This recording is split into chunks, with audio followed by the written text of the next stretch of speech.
Alright, today we're going to install these brand new Duralast shocks. That's the part number. Here is the part itself. It comes with a brand new nut and bottom bushing. So we'll go underneath the car and insert this from the bottom and slide it into place up in there, and make sure you have it lined up here. Then we'll throw it into here and we'll work it into place with the jack. I already did the other side. All right, now we'll compress it into place. Just work it up till it goes in.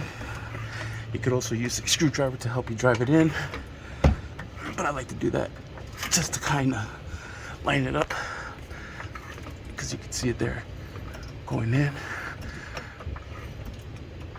All right, sweet. I might use the flathead now, and I know I need new tires. I have an appointment for tomorrow for new tires here. Sweet. Let's put in the bolt. Oh, I might need to line it a little bit better. All right, and we'll slide the bolt through. Then we'll drive it in, secure down, and just secure it into place. All right, and we'll come up here. We'll put on the little top hat, the washer, and we'll grab the new nut they provided. All right, and this is a 15mm nut, and we'll drive this all the way down.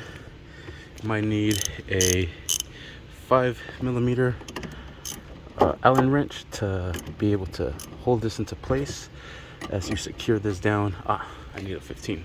Sweet. And I have a little speed ratchet, so that's gonna make life so much more easier, I'll tell you what.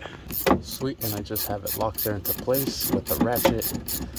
Oh yeah, so much easier. All right, and we're done. Now we just got to put everything back into place. Oh man, it gets so dusty back there. Put all this liner back.